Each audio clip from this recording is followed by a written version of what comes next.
All down. All silent. Going. Go. So congratulations. Welcome to the Current Market Insights podcast, brought to you by Harris Partners Real Estate. Each episode, we chat with real estate author and industry leader Peter O'Malley to discuss the current property market conditions and provide insights to assist you on your property journey. Hello and welcome to another edition of Current Market Insights. I'm your host, Ciaran, and with me is Mr. Peter O'Malley. Peter, hello. Ciaran, good afternoon to you. Good afternoon, my friend, and great to see you again.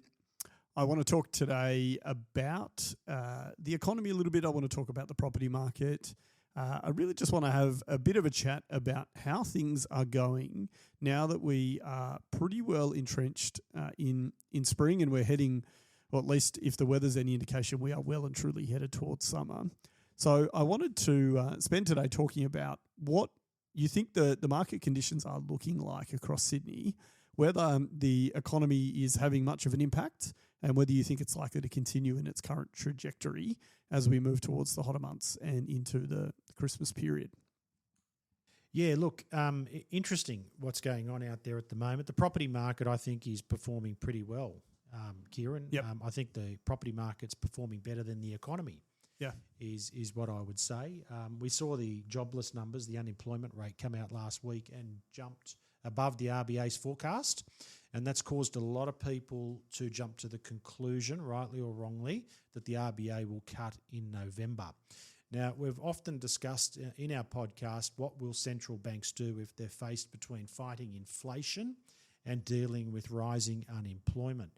New Zealand is already at this point where their inflation is surging again. It's now at the top end and ready to break through the Reserve Bank of New Zealand's target band, which is concerning, but it's also happening at a time where their unemployment is rising rapidly and their economy is really underperforming. New Zealand's a different economy to Australia. It doesn't have the minerals that Australia does, and it's got an exodus of people, where Australia's dealing with an influx of people. some from New Zealand, ironically. That's right, indeed. And the Kiwi property market, after quite a number of boom years, is under real pressure. So much so that the New Zealand government have reversed their ban on international or foreign buyers buying into the marketplace, and I think they're looking at overturning that. Now, Australia was never subject to that ban because of a reciprocal rights agreement between Australia and New Zealand, but it just shows you how little economies can be flying and they can get thrown around very, very quickly. Yeah, New Zealand's a really interesting market. I think, I spent quite a lot of time over there, as you know, in Auckland. That's right, yeah. And what always I found interesting was, one, that the Chinese government was so heavily involved in the development of Auckland and New Zealand more broadly with their Belt and Road Initiative, and they put so much money into infrastructure and housing. And then, of course, the Ardern government, I think it was, were quite firm with the ban hammer on foreign investment, and they wanted to make sure that New Zealand was for New Zealanders, which is fine. But really, it hasn't been all that long that they've now had to somewhat reverse course, because the Chinese investment money has trickled away, and it's a very expensive place to live, and salaries aren't that great, and there's a whole range of things that are great about that country and a whole range of things that aren't. And I do find it interesting that they've reversed course so quickly, but I'm also not surprised. I mean, we mustn't also forget New Zealand's a different property market in the sense that a lot of their cities are leasehold as well, as opposed to freehold, which is a pretty foreign concept, I think, to us here. You mentioned that a lot of people are talking about the fact that the Reserve Bank now might look to cut in November, which, again, at an individual level, I'm sure everyone welcomes. Some of the commentary I've seen and some of the articles I've read have suggested somewhat the opposite, that now that the numbers have come out, the RBA will just sit on their heels now for the rest of the year at a guaranteed kind of path, and there's no way we'll get a cut, at the very least until sometime next year, if at all. That aligns with what you and I spoke about, a couple of episodes ago, maybe 2-3 episodes ago, that we think and the major banks, some of the commentators think it might be mid next year. Do you think, in your own opinion, that the unemployment figures are strong enough for the RBA to take action, or is it a bit premature? So the reason I mentioned New Zealand is that the Reserve Bank of New Zealand has played their hand, and they are playing to unemployment. And we often speculate, what will central banks do? And I think in the cold light of day, every central banker would like to say no. If we're faced between rising unemployment and rising inflation, we'll deal with inflation first and primarily. Yeah. But the reality is that America went first, where it was faced with this challenge, fighting off stagflation. Do we deal with inflation or by leaving rates on hold or even increasing them? Or do we deal with the worsening economy and the rising unemployment and cut rates to stimulate? And clearly Powell, against wiser heads' view, cut rates at a time where people felt that he should have left them on hold or increased them. And we've seen what that's done to the gold price. You mentioned offline that you'd like to mention the cues out the front of the ABC gold bullion that we keep seeing on the media and social media at the moment, which we can come back to. But that's primarily driven by America cutting interest rates at a time that inflation is rising, and New Zealand is now doing the same. Yeah. People believe, so when I say there's an expectation the RBA will cut rates in November, that's not a personal opinion, that's the money markets, which is hovering somewhere between 70 and 80% that the RBA will cut rates on Melbourne Cup Day. I'm probably certainly not 70 to 80% certain that will happen.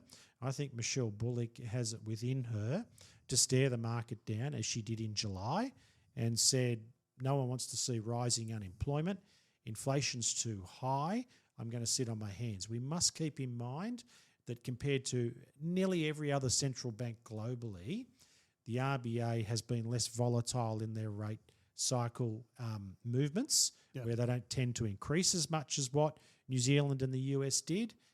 Equally, they're not as prone to cutting. Like New Zealand has been slashing for over 12 months now, and they'll be going again according to reports and the way that central bank is thinking. So that's why I wanted to raise New Zealand as an interesting test case, because it's the second economy that's of interest to Australians outside of America that's gone down a certain path. And I think it's fair to say that the Australian economy is looking likely where the RBA, maybe not this year, but certainly early next year, will be faced with fighting inflation v fighting unemployment.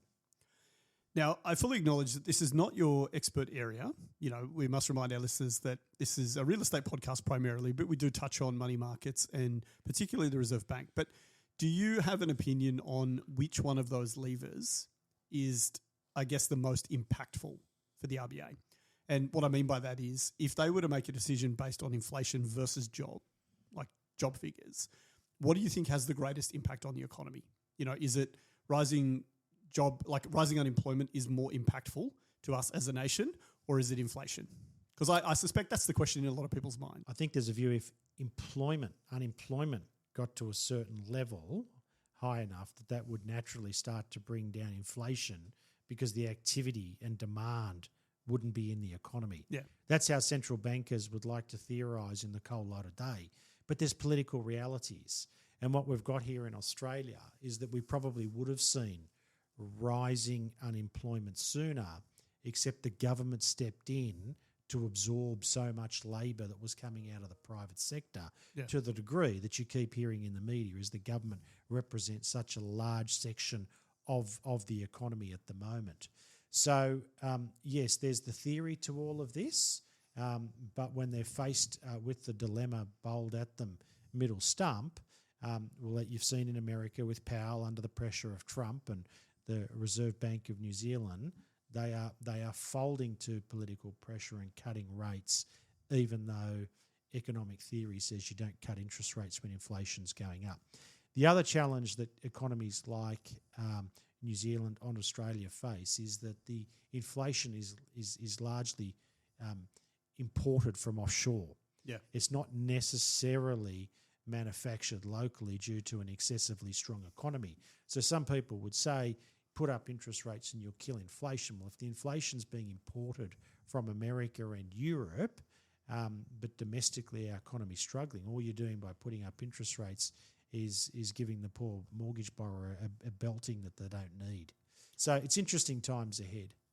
Yeah, certainly. I think it's we've made that, or you certainly have made that point for a long time, that the imported inflation really is, we're beholden to decisions of major economies around the world. There's not a lot we can do other than get punished purely for living here from an economic perspective. It's all part of the economic gamesmanship of the Trump administration. His job is to make America great again. So I'll let others decide whether he's achieving that. But he is America first. And the reality is that the RBA and the Albanese government need to be Australia first, which, again, they shouldn't be criticised for. But there is a disconnect between what the RBA and the government are saying. And it's very, very interesting that the RBA came out 2 weeks ago and reminded everyone house prices are not our remit. Yeah. What house prices does from here has got nothing to do with what the RBA's monetary policy is. We're managing the broader economy, not one sector, i.e. the house prices. And that was really interesting timing from the RBA, because that was around the time that this incentives for first home buyers was introduced, which is inflationary, and it's flaming property prices from the bottom up. There's no doubt about that. We saw some sales last week that just indicate there's a boom going on in certain suburbs at certain price points. And the RBA know that if they need to cut rates to offset rising unemployment, and the housing market goes because the government are importing too many people and not building enough houses, the RBA are not going to allow themselves to be the fall guy for that government policy at the other end. Yeah, look, I think it is interesting that the RBA talk about it. And, it's something, again, we have talked about a lot, is that the RBA's role is purely cash. Like, that's their job. And they do have limited vehicles by which they can manage the economy here. I wanted to ask you a question. You mentioned, and we've talked about this a lot, but immigration is a major driver of the housing crisis at the moment, the fact that there is just not enough supply to meet demand. Does the excess immigration also factor into the rising unemployment rate? Are we potentially bringing numbers of people into the economy or into the country that then, theoretically aren't contributing from a productivity perspective? Could that be artificially increasing the unemployment rate at this period? Maybe, not a true reflection of what's actually going on in the small to medium business economy here. Look, I can only assess things anecdotally. As a real estate agent, as we've said before, you speak to 100 people a day. You get a sample, a cross-section sample of how people are going. I think there's a lot of corporates that are cutting jobs, as we've sort of felt with both tenants and people that we've been speaking to that have been unfortunately laid off. And once upon a time, if they were laid off, they'd sort of bounce into another equal role, and they're sitting around high quality executives, with mortgages and families and private school fees that can't get a job that their talents are worthy of. That was starting about 6 months ago. I found that really interesting. I think a lot of corporates are doing their very best to cut costs through AI. So there's a view in the corporate sector that's very hard in this environment to raise revenues. So to increase profits, the way to do that is cut costs. And AI is clearly something that a lot of corporate entities have gone down that path, Ciaran. Equally, I'm dealing with a recruiter who's in the construction sector at the moment, and never been busier. Yeah. Never, ever been busier. He can hardly scratch himself from day to day with how much work he's getting as a recruiter in the construction sector. So I think it varies from industry to industry, probably varies from suburb to suburb and city to city in some ways based on one's skill set. I don't know that they've pushed so much labour into the economy that in itself is pushing the unemployment rate up. But there's some forces out there where companies are seriously trying to cut costs, yeah. It's interesting, just before we move on, that you mentioned the construction sector. I only read an article this morning, actually, talking about how one of the great mistakes that this government's made with its immigration policy is not enforcing the construction sector workforce kind of limits and encouraging people to come in that are going to rebuild and help us kind of meet the housing target. And one of the like white papers, for lack of a better description, suggested that I think there was needed something like 6 or 7% of the incoming workforce needed to be in the construction sector to meet current demand and provide supply. And at the moment, they were 3.2% of people coming in, which in a way, fits with your anecdote that the recruiter can't get enough people because we need heaps more people to meet the housing demand. But at the same time, the government's also not prioritising the people that Australia actually needs to fix our current problem. It's all good and well to get in skilled occupation for sectors that require it, but at the same time, you can't ignore the ones that desperately need it. That's a great stat, Ciaran. Well done for ripping that one out, because that really flies in the face of the government justifying their immigration policy by saying we're importing construction workers to build these 1.2 million homes that they were promising us, and they're not even achieving their own set targets by half. So yeah, what a stat that is. Yeah, I mean the article went on further to say that they also weren't getting the skilled builders and labourers and sparkies and chippies and whatever else it might be because of the stringent training and accreditation requirements here. A lot of the workers didn't meet them anyway. Yeah. So effectively, we're getting a less amount that we need, and we're from what best estimate in the article suggests is we're getting unskilled labour, which I'm sure there's plenty of it here. But that's for a different discussion, I'm sure. Yeah, indeed. Thinking more domestically then, with everything that's happening, the RBA's kind of pressure, the money market's suggesting there might be a cut, other central banks making similar decisions. Given that we're pretty well entrenched in spring, the property market's been firing for a little while now, post the start of September. How do you see, and what's your experience with the market on the ground? Is it actually responding as strongly as you mentioned some pockets are, but as a general sense, is the market responding well, and is there enough supply and demand at the moment? Look, there's certainly enough demand. There's buyers out there that want to buy a house, need to buy a house, will buy a house, and will make an offer. Yep. Every vendor has their own expectations on price, which is fair enough, and sometimes the buyers willingly come to the vendor's minimum price and above. Other times there's a disconnect where we've had a number of campaigns where the vendor will get somewhere between 6 and 10 offers, and each of the offers are below what the vendor wants. They don't deny the market reaction, but they question whether they want to go on and sell the asset at this point in time. Now, I've got one of those on my hands at the moment, and that's driven by not me getting the price wrong, because funny enough, the offers are well within what I told the vendor to expect. What I didn't know until I was 3/4 of the way through the campaign is before they gave me the job, they interviewed other agents, and another agent promised them 20% above. Oh, now, wow. They never bought into that figure, but that's where their elevated price expectation came from. So that's really interesting out there at the moment. I think I said in the podcast a few weeks ago that with stock being as tight as it was over the winter due to that rain, to get listings, agents were out there overquoting. And they ended up bringing a lot of stock. Agents brought a lot of stock to the market at once, which was then suddenly all competing with each other for the buyer's attention. And if you were someone that won a listing on the basis of over-promising the price, to get the sale, you were forced to go back and have a pretty tough conversation with the vendor. We had a sale of a basic brick and tile walk-up 2-bedroom apartment last week, and we had over 60 parties inspect in 3 inspections, and we had about 8 or 9 offers, and it went for 10% above what I told the owner. I saw that one. My wife and I both commented that was to us like I'm assuming that's in Ashfield there. That was a crazy price in our view. Yes. Great spot, all those things, but it definitely wasn't what I would have expected as a result. Yeah, we've got a lot of apartments and properties at the moment that appeal to first home buyers under these new rules, and some are performing better than others. But what's interesting is the demand is not consistent across the city, Ciaran. Yep. So there's some suburbs that are oversubscribed with buyer demand from first home buyers. And then there's others where it's like double check the internet to make sure the time's up. Yeah. Where is everyone? So it's just really interesting is demand doesn't come in a straight line and it doesn't come evenly spread across the city.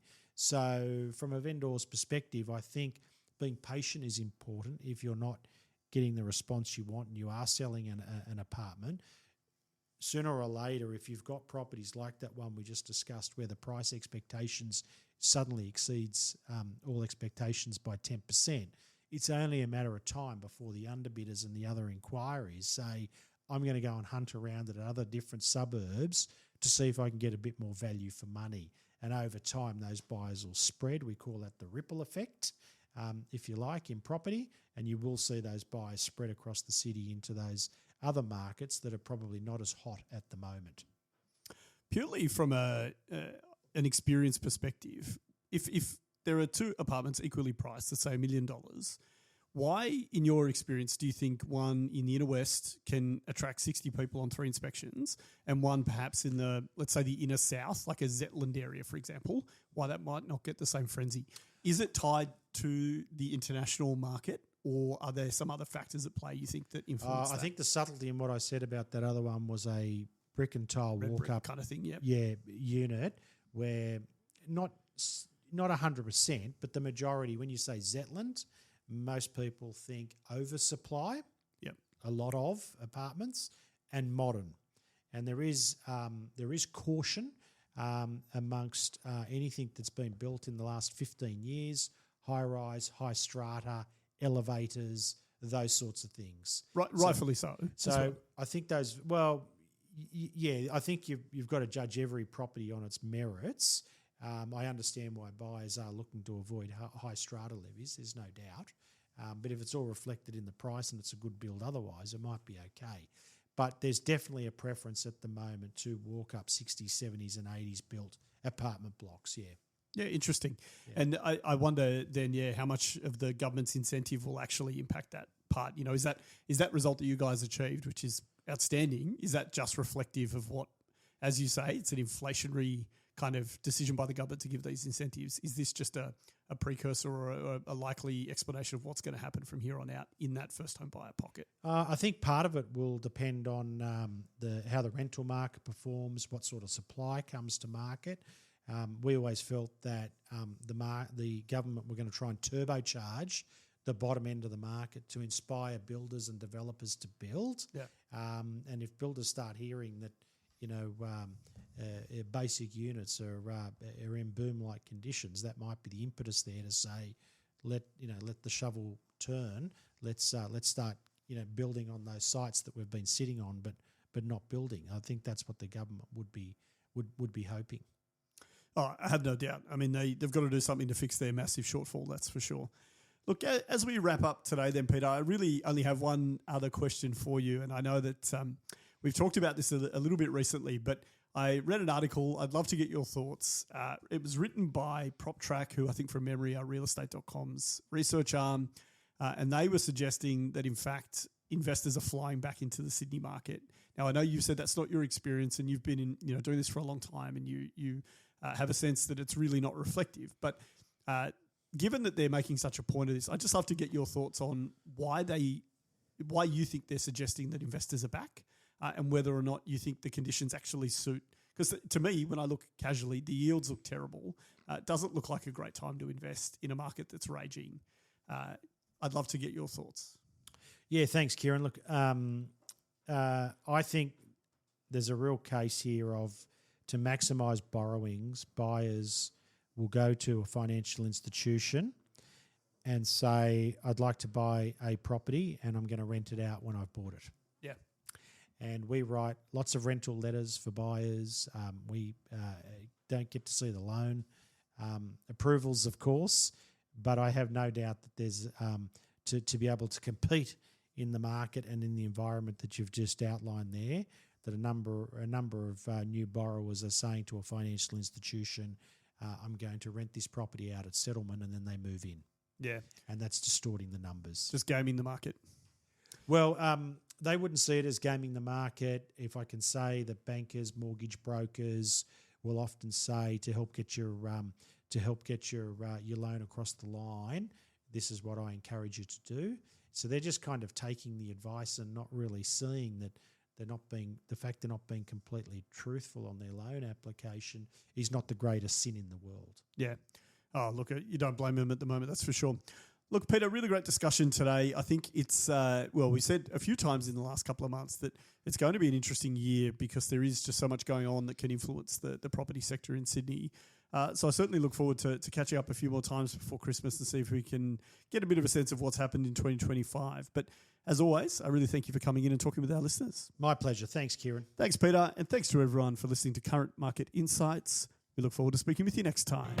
Thanks for joining us on the Current Market Insights podcast, brought to you by Harris Partners Real Estate, the podcast providing real estate insights you won't find anywhere else.